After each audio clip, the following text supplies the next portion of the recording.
if you could do me a favor, on your table you'll find a Jenga piece, and there's some Sharpie markers. I want you just to take 30 seconds, not too long, don't overthink it, and I want you to write in one word on your Jenga piece, what does the church mean to you? What does the church mean to you in one word? Go ahead and write that and keep that in front of you for our time today. One word, what does the church mean to you?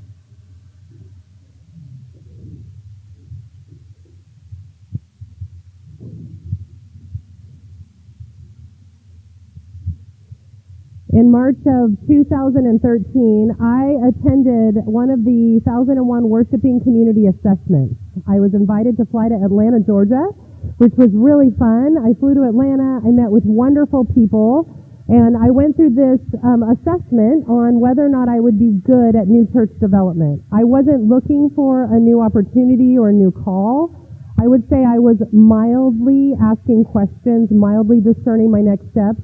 I did an associate pastor for about 9 years and was completely content. I loved my church and I loved my job. But this assessment felt like a really good opportunity and something new that was happening in our denomination. So I went and I did the assessment. I had a great time. I met great people. And at the end of it, I sat down with the assessors and they told me I passed with flying colors. I was built for this work of new church development. And so I boarded the plane back to Seattle and was completely confused and sad. I had this really sad feeling and I kept asking myself, why am I sad? Everyone wants an A and I got an A. Why am I so sad? And that feeling went on for a long time or a little bit, and I did what all of us spiritual leaders and Christians in the church or in the world do. I completely ignored it and just pretended that it didn't happen. And so a short while after that, I was asked to apply for this job in Bellevue at Overlake Park Presbyterian Church. And as I went through the application process, completely, really not intentionally thinking about that experience at all, this question began to emerge for me that made more sense than anything had in a long time. What better place to start a church than where one already exists? Just kept coming back to me over and over again. And so I went through the process. There's no reason why I should have gotten this job at Overlake Park Presbyterian Church. When I did my updated PIF, I misunderstood. I didn't read the directions completely. When it said 500 characters, I did 500 words. I didn't send it through the CLC system because I wasn't looking for a job, something that completely unraveled the very systematic and Presbyterian PNC that I was interviewing with. And for my first interview, I misunderstood where it was and was 45 minutes late. So there was really no reason for them to hire me except that this question in the process kept emerging. What better place to start a church than where one already exists? So I prayed and I walked around the campus of the church, and when I was standing on the corner of Northup and 156, probably the only time in my life I would say I really heard God speak, the question that came to me was, the statement was, there is a reason this church is on this corner. There is a reason this church is on this corner. So I embarked on this new church development in an established community experience, this what I would call a total experiment for us all at Overlake Park Presbyterian Church. I view my job at about a 75-25 split. We do 75% new church development and 25% pastoring the church that was there before, who is also part of the 75%. But I keep that at the forefront of my mind because that 25% of my job is probably the most important part of the 75%. So let me tell you a little bit about what that means or what that looks like. I really believe that congregations take on the personality of their pastor. And so one of the only differences between new church development and doing new church development in an established church is that you have to understand the neuroses that came before you. Because when you do a new church development, you understand the neuroses in the church because you brought it. But when you go into another context, until your neuroses takes over, you have to really understand what came before you. This is really important to me because We cannot look at the resistant or the frustrated pieces of our church, the people who resist change or new things or new ideas, without looking at the resistant, frustrated pieces of ourselves. We just really can't. The work really is mostly internal, asking internal questions that then we share with others, because we all hate change. At my church, the older members of my congregation tell me all the time, we have a resounding statement, we love change, we just would like it to happen after we die.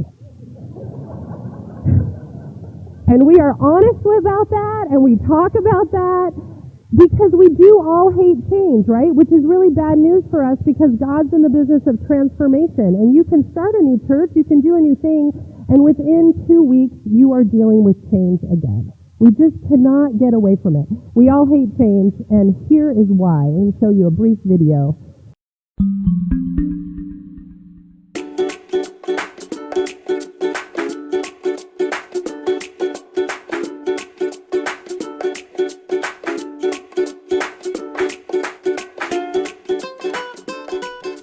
Psychologists know that there are two systems in our brains, the rational system and the emotional system.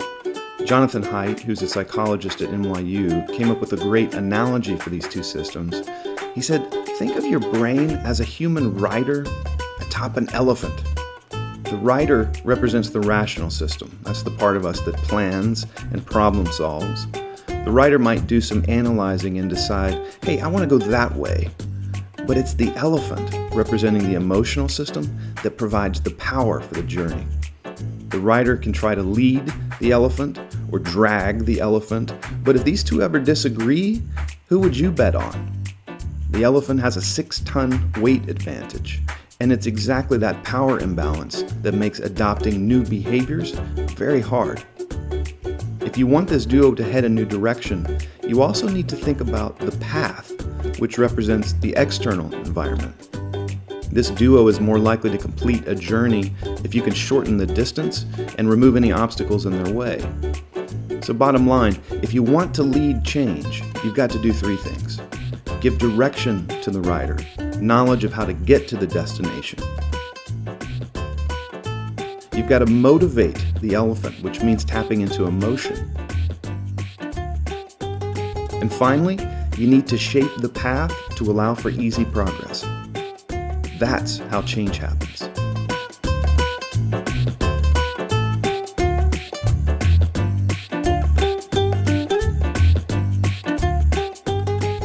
I'm going to share with you through that lens, we'll talk about it a little bit more, 4 things that I just try to keep at the forefront of my mind while doing this work. 4 important things that for me have been very helpful. The first is I spend a lot of time caring for those people who built the church. And the reason I do that is I really want to understand their angst, but I also want to learn from their experience. So when we talk about change, when we talk about doing things in the church, we share statistics. We talk about what millennials are looking for. We talk about what our neighborhood needs. We talk about the realities of some of those statistics in the church. But when their angst comes up, or when they wonder why I'm not wearing a robe and I will only wear a stole, or why we have to have different kinds of music or those kind of things, I don't tell them, hey, it's because millennials don't love, they want drums, or any of those things that I actually think are irrelevant. What I remind them of is that we want this church to be there for their grandchildren. I speak to the emotional piece of those members of my church. I remind them that I will pastor them to their death, that they will not be left behind, that when they need me, I will show up. I care for them, and I love them because I do. There's nothing I love better than having lunch with Inez Allen. She is a charter member of my church. She was, in 1974, when I was 1 year old, Inez led a group of Presbyterians in our denomination to ask the question, why do we treat people who are homosexual and being examined on the floor of Presbytery, why do we treat them so horribly? She asked that question in 1974. She has given her life to the church. She's this beautiful, wonderful woman, and I care for her. I care for those members of my church, and I remind them that I am their pastor, and that no matter what happens, they will be a part of what happens, because we need them. So the second thing I do is I honor the history. I honor Inez's story. I ask questions about where their fear is coming from. I am really impressed with my church.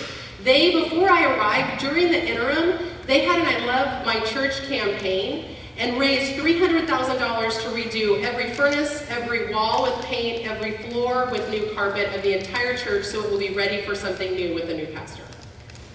They have done amazing things in their history. So I find them, I go in search of those things, and I remind us of what has happened in the past. Not just where we're going, but what has happened in the past. They have had a homeless shelter there for 25 years. A homeless shelter has come there once a month with congregations for the homeless. They've done amazing things. And so I care for those who built the church, and I honor their history. And then the third thing I do is I work really hard to stay rooted in reality. Our church, Overlake Park Presbyterian Church, still has the word Presbyterian in the name. It is a long name for a church. In new church development, you would rename the church, right? It would be called Verge, Corey, or something. One word. The work we do is not particularly sexy. It's not sexy work. We do still deal with building issues. That's the reality that we are staying rooted in, and we're just trying to be faithful to what to do about those things. What Dave said really resonated with me. We watch for opportunities where God shows up in weird ways, like when Sound Transit calls you and asks you to be a park and ride for 5 years while they build the light rail. We say yes to those types of things. We stay rooted in reality. We're not resource rich. We have gained, I would say, over the last 4 years since I've been there, we've gained 10 to 12 members per year. That's wonderful. We've also lost 9 to 10 to death or moving to retirement locations. We stay rooted in reality, in the reality of what God is calling us to on that corner for this particular time. It is uncomfortable work, but it is beautiful work, and it is hopeful work. And it's amazing to watch God bring resources and people together. When you stay rooted in reality, God shows up in amazing ways. And the fourth thing we do is we stay close to our theological conviction. We are asking all the time, why are we on this corner? When I first came to Overlake Park, I remember I was standing in front of the congregation. They were asking me the questions and answers on my candidating Sunday. And one of the members of the church raised her hand. And she said, hey, I've been to the church where you're currently at, Sammamish Presbyterian Church. It's beautiful. And its worship's amazing. And there are like 1,000 people there, and the building's wonderful, and you have a preschool. Why would you come here? That was her question. I remain close to our theological conviction that God is crazy about the church. God is crazy about the people at Overlake Park Presbyterian Church. And it's not because the work is sexy. We look more like Portlandia than anything else.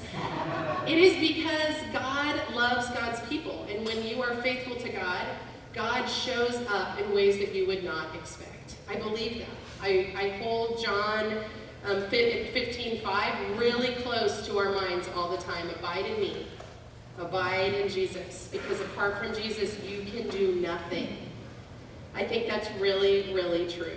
We stay close to our theological conviction. We ask, why are you on this corner? We remind one another Jesus is crazy about you.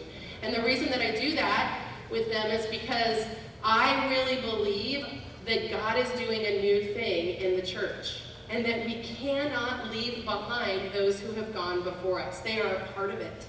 I cannot give up on the church. We have all of these buildings, and we have all of these people, and we have all of these wonderful histories.